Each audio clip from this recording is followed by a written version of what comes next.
Now you're. So hi guys, I'm Melissa, this is Jake and Vince, and we did the Emergency Notification System project. This mainly focuses on direct messages to individuals in the event of an emergency. And with that, I'm going to hand it off to Jake. All right. So first we're going to actually go over the Purdue Alert System, which is all the emergency notification systems here at home in the Purdue community. The Purdue Alert System, it's a multi-layered system for notification during an emergency. The multiple layers, we'll get into that in just a second, helps to ensure that if one system fails, there's always a backup plan, so that way everybody can get notified in some way, shape, or form. And this is coming from the Purdue University Emergency Preparedness and Planning Office. All right, as many of you have probably seen around, there's two different sirens around the Purdue community. The first being the All Hazards Outdoor Emergency Warning Sirens, and that's on your far right there, the long pole. Usually for tornadoes, but can also be used in different outdoor emergencies. These sirens signify that the community is to shelter in place. So whenever you hear that siren going off, that's signifying get to the nearest building that you can and make sure that you are inside until the shelter in place has been lifted. The other siren, as you've probably seen in EE around here, is the indoor fire alarms. These signify to leave the building as quickly as safely as possible. So in the event that either it's a fire or any other emergency going on and those sirens go off, we would all want to evacuate the building in a calm but safe manner to ensure that we're protecting ourselves. Then we get into the messages. As many of you are aware, we have the text messaging. You sign up for that for text alerts, either when you come through BGR or any other time. You can go to the Purdue website and sign up for that. And that's just a text message. You probably all got one last night of the gentleman that was driving down State Street with the knife. Not really sure what happened with that, but we all got that text alert. So that's just an example of that. Then there's also the Twitter that goes on. You can there's the @PurdueEmergency, and you get either a push notification or a tweet gets sent out if you follow them. You can see basically the same information that's going on. Then the desktop pop-up alert. You can see an example there on the far right, but you also might remember earlier in the semester we had a bomb threat that was going on in the co-rec. In the middle of lecture here, the desktop pop-up alert popped up on the screen, and we're all kind of like, what was going on? So that's an example of that, and it's just most university computers have that, not all, but as long as you're logged in, you have a very good chance of getting that pop-up alert to let you know what's going on. And then there's the email. Any @purdue.edu email will get the same alert sent out as the text message or the desktop alert, but usually that email, you're not as limited to the information you can send out. So as I'm sure everybody received here last night with the gentleman that was going on State Street, we got a lot more information in that email talking about what was actually going on. So that way the email is giving a little more information so everybody is up to date on what the situation is. And then these are a couple other alerts that are around campus. You have alert beacons, like on the bottom right. Those are in some of the larger classrooms. I believe the EE lecture hall downstairs has one. The campus emergency status webpage, residence halls, the RAs get a text or an alert, something like that, to notify everybody on their floor. The Boiler Television has an emergency newscast. The media is in partnership with Purdue to make sure that the information gets out, as well as the Purdue homepage. And then here's a quick example of the emergency status webpage. These are all the alerts that we get through the text and emails and everything, and this is just kind of keeping you up to date, so you can go to a specific website and look at that. And then this is the homepage. As you can see on the top there, it's just a test, but that nice red bar to signify there is an alert that's going on right now. So if you went to the Purdue homepage, you can see what's going on. This is also good for the public. If parents aren't signed up for the text message or something like that, then you go to the Purdue homepage and see what's going on. And with that, I'm going to hand over to Alyssa to talk about limitations and problems. So I examined mostly like direct messages to users and the audience. I didn't mostly do beacons, but our main goal here was to try to find better ways to communicate with the public. So ENS can face a lot of different sorts of issues. Most of these are either with the audience who receives the message or technology-related problems that prevent people from getting the message. There are a few general problems as well. Mostly with the audience, we have a couple different things that could prevent someone from getting the message or at least interpreting it correctly. There are issues with people who have sort of different disabilities, whether that be deaf or hard of hearing, blind, visually impaired, intellectually disabled. If anything could prevent them from getting the message, like you don't hear your phone going off, or if you don't have a screen reader when you get a message, that can severely impair you from getting it. Another one is language barriers. Here in Tippecanoe County, as you can see up there, about 14–15% of the population doesn't speak English at home. That's not to say that they don't speak English, but a good amount that's not their first language. So those emergency messages that we got last night were all sent in English. And if that's not a language that you're available to read, that can also be a problem. There are also issues in Tippecanoe County specifically with the impoverished. About a fifth of Tippecanoe County is below the poverty line. That just means that they might not have a device that can get a message, or they might not be able to find an available resource. Technology-related issues are a big deal, especially in natural disasters. Most of the messages, like the text messages or the emails on your phone, if you get data through your cell phone network, do require some form of wireless network. This can be easily damaged, or we can have natural downtimes that are just standard outages. Does anyone in here have Sprint? Okay. So about a month ago, I don't know if you guys were affected, this is a map of Sprint networks that were down, out of data, text, and voice calling, meaning that no one could use it. While West Lafayette's not highlighted, there was sporadic outages here in West Lafayette. So if there was an emergency to go on at that time, for example, your Purdue message would not get to you. Was there any, Yeah. was there any, did you find out what the cause of it was? Sprint did not release an official reason, but there is a good theory looking at exactly the symptoms of it, what it could have been. These are all the different types of failures that you can get with cell phone networks. And the one that we saw was actually really similar to the base station failure. What's important to note about all these failures is they could just be natural software, or, for example, if you're in a natural disaster, like maybe a hurricane and your cell phone network gets knocked out, it can be an extremely long time until it gets fixed, which really shows the vulnerability of the messages. Every time a wireless network goes out, there is an outage scale for that message, for that network. And this is just showing you about how long it can take and the priorities it is.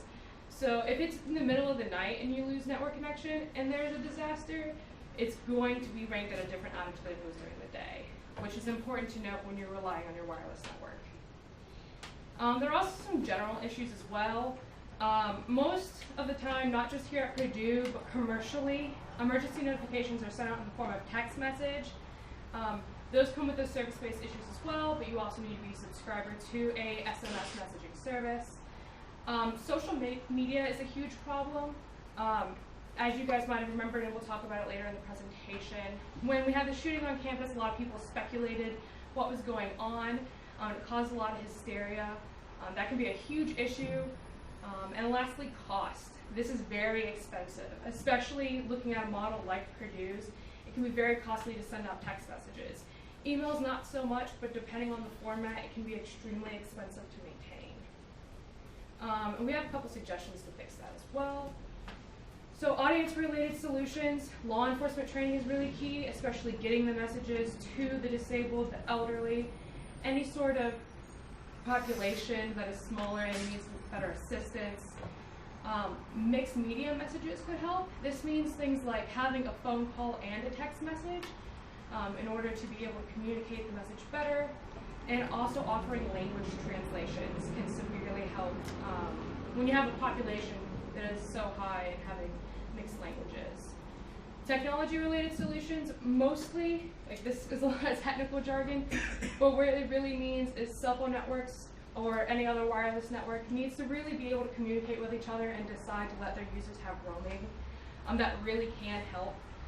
In the case of Sprint, I believe it's like Virgin and another Boost Mobile uses Sprint towers. So those customers were affected as well, even though it wasn't their main carrier.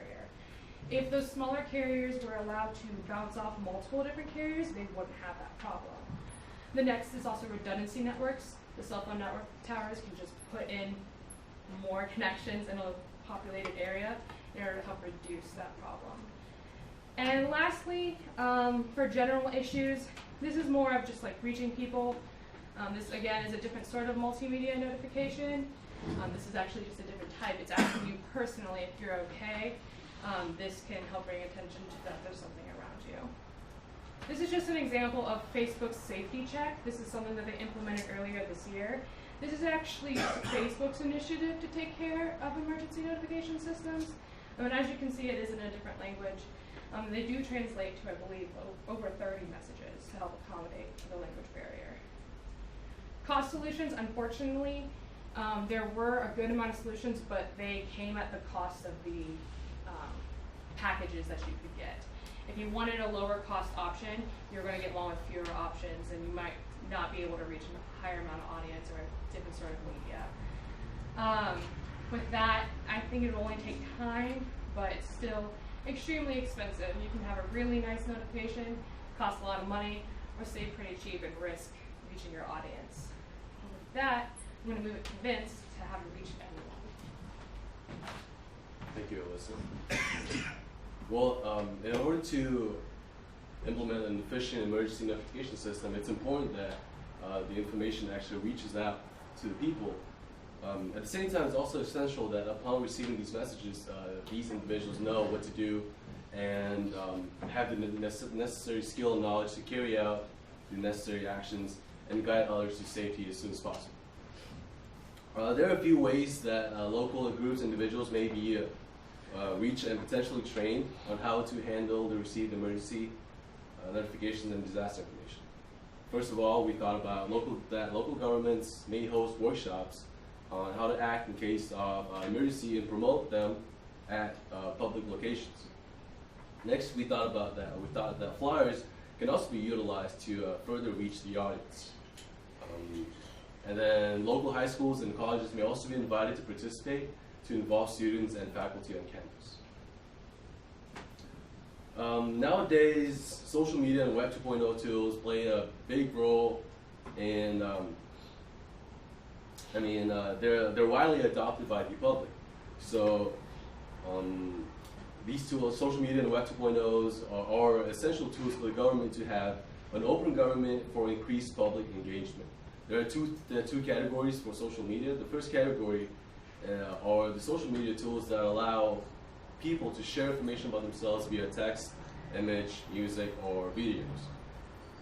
The prominent examples of this group is Facebook, Twitter, YouTube, Google+, and etc. The second group includes the collaborative social media tools, which enable individuals to work together for greater good through high communication and interaction. So the examples would be Google Docs, Dropbox, Trello, or Yammer. As social media is used by more and more people nowadays,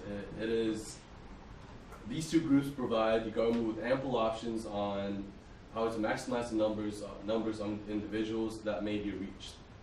The combinations of these two may even unlock numerous possibilities in the near future for the government to exploit.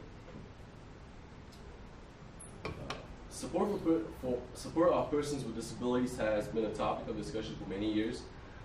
In the United States, there has even been legislative and executive efforts to promote the support of persons with disabilities, and that includes the Americans with Disabilities Act of 1990 and the 2004 Presidential Directive on Including Disabled and Disaster Preparedness. However, a 2005 study by the National Council on Disability, NCD for short, has found that little has been done to ensure that people with disabilities are properly included in the emergency planning and response. The NCD makes the specific recommendations on how to improve the situation, saying that the FCC, which is the Federal Communications Commission, should develop strong enforcement mechanism to ensure that video programming distributors, including broadcasters, cable operators, satellite television services, comply with their obligation to make emergency situations accessible to people with hearing and vision disabilities. Of course, it's easier said than done. And it's also important to note that improvements must occur at all levels of the government, and that training for individuals providing aid during disaster and emergencies must include materials on how to care for people with disabilities. Current uses of social media are now mainly focused on dissemination of information by most of the emergency management organizations within the United States. However, the main source of the information remains to come from the citizens who post images and videos on social media. One big example is the Virginia Tech shooting in 2007, where the first pieces of information came from students that were present on campus during the event.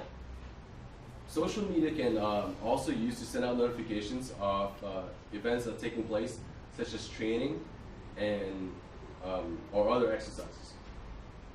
It can also be used to reach out to first responders using, same thing, notifications.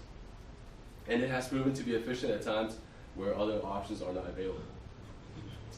In 2008, community emergency response team used social media to send out a mass email to its team members when they couldn't use when phone signals were out of service.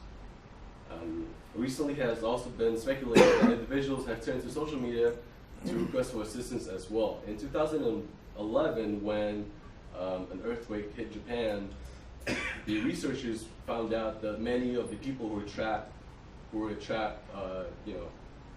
turned to Twitter to ask for assistance when the phone lines went down. Also, in addition, in 2014, when a storm hit West Virginia, a man was hit by a huge tree that came down on top of him that pinned him down, and after realizing that the phone signals were out, his daughter, a 10-year-old girl, posted a video of herself on Facebook asking for aid, and that's how they got aid, and that's how he was saved. Him and his friends were safe. Now that I finished my talk on my speech on awareness, I'll hand it over to Jake to talk about these. Thanks, Vince. All right, so we're going to do a quick little case study about the Purdue Alert System. As many of you know, on January 21st, 2014, there was an active shooter event that happened here in this building, the electrical engineering building. The Purdue activated many of its alert systems in order to notify the Purdue community of the emergency on campus. As you can see, the alerts included multiple text alerts, multiple email alerts, the outdoor sirens were going off to shelter in place, the fire alarm was going off in the EE building to signify people to get out of the building in a quick and safe manner. Twitter notifications were sent through the Purdue Emergency Twitter page, and then there's extensive media coverage from local and national news broadcasts. So I'm sure most of you remember that day, but this is just the many alerts that went out to ensure that not just the Purdue community, but the public around us were aware of what was going on. Some of the issues that popped up during the instance that people looked into was, like Alyssa was talking about, the cost of the text. So Carol Shelby, the Senior Director of Environmental Health and Public Safety, states that each text message costs about 9 cents per phone number. So I estimate that there's probably about 40,000 phone numbers that are signed up for this system here at Purdue. That's about $3,600 per text message sent. So that adds up really fast when you think about the number of text messages sent out. Like last night, that was $3,600 to send out that one text message.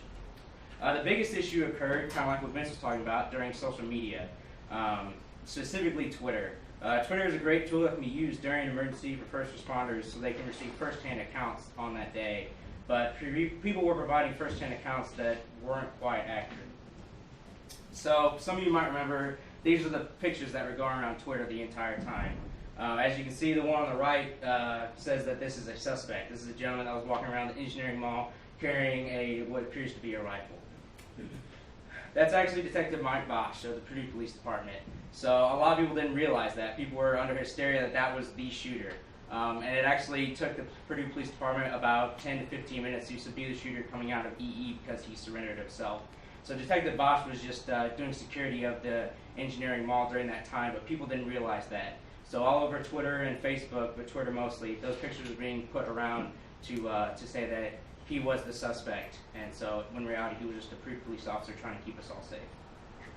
So in summary, the Purdue alert systems were put to the test that dreadful day in January 2014, but ultimately they did their job. Everybody, I'm sure, was notified in some way, shape, or form through the text alerts or the sirens going off or something like that. But there were a few issues involved with the emergency, so those issues can be learned from so as to improve the Purdue alert system in the event of another emergency on campus. Thank you, and we'd like to open up to any questions now. Yeah. At any point in time when you're having discussions with Carol Shelby or anybody who had to do with the alert system, did they talk about how they feel about the redundancy of all the messages, like sending out a text message and an email and the alerts on the screen? Well, I feel like the greatest thing that we found from our research was that the multiple layer system is what they're going for. As I talked about before, just in case one system does go down. So say, like Alyssa was talking about, say the cell towers went down. Well, then you have email that can go out. Well, if the Wi-Fi goes down if it's a natural disaster. Well, then somebody can activate the siren. So the multiple layer system, although it's a lot of redundancy, it's just there to ensure that everybody gets notified in some way, shape, or form in the event that one, two, multiple systems.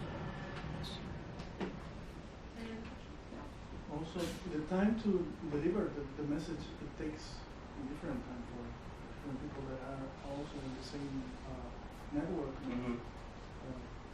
We were together with one last time, and I received it like 30 minutes before. And the person that was next to me, and he's in the same network, and the same program, the same plan. Mm-hmm. So that is other thing that can be important to improve, because in cases like this, time is really Valuable. valuable. And that's what Alyssa was talking about with the cell towers. Yeah, there's one of the categories on that chart that we didn't really get to save time was actually the switches being overloaded with the amount of messages. In that situation, it can be really difficult to determine what message has what priority. So even if you have the same cell phone provider, you might get a message at a different time than someone else. And then also if you have a carrier that has a stronger network and better systems, you might get the notification faster. That is something that cell phone networks, though, would have to improve upon. There's not really much the user or the sender of the message can do. But that is one of the limitations of using cell phone networks. Text, voice, and data can all be delayed. But that happens also for email. I mean, email also suffer the same thing. All right. Well, sorry we got to get going to the next group, but thank you guys for your attentiveness. Get out there. You all had 19 seconds to spare. 19 seconds. Whew. Thank you for that support. We have the lightning kitty.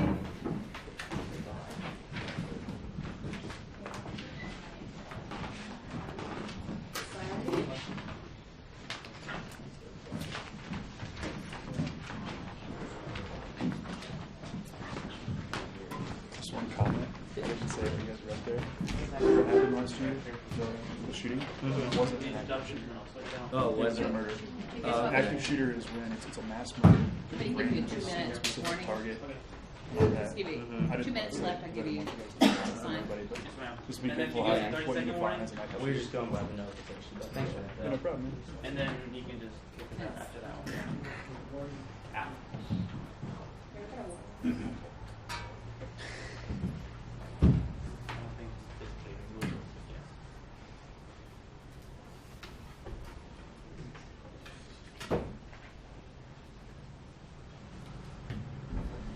Is Dr. Deeds one? He'll get the Gonna video. do it. We get the video. He's gonna do it. Okay, then I better be nice. So don't hide behind the podium if you're talking.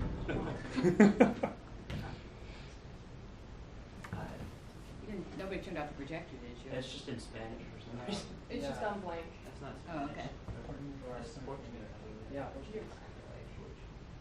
I don't know what. Well, that'll challenge us all. Portuguese today.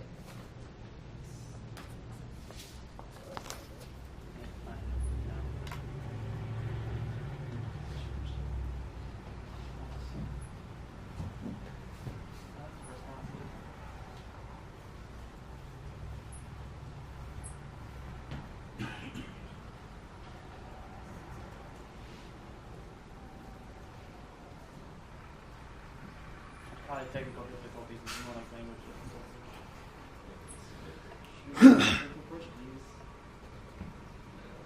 So are the slides in Portuguese? No, Google and the whole Internet Explorer and the menu is in Portuguese. So he's going off what he knows about Internet Explorer. Right. Portuguese. We're using Google Drive to get our files. Somebody played a mean prank.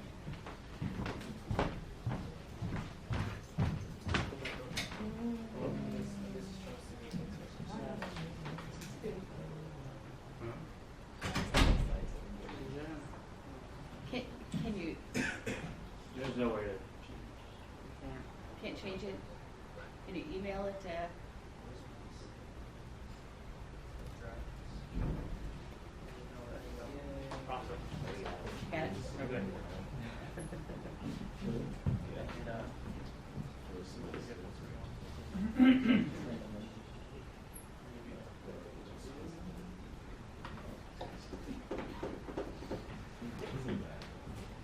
I think if you press, didn't we decide if you press PC, did you? Yes, ma'am. is Let's that what just- you did? Just churning, just thinking about it? Thinking about helping us. That's all.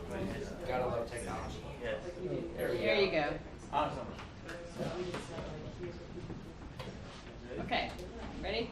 Yes, ma'am. Afternoon, ladies and gentlemen. We are Group 4. This is Ian, Michael, my name is Tomas, and we're going to talk about Cybersecurity 101 basic measures for school.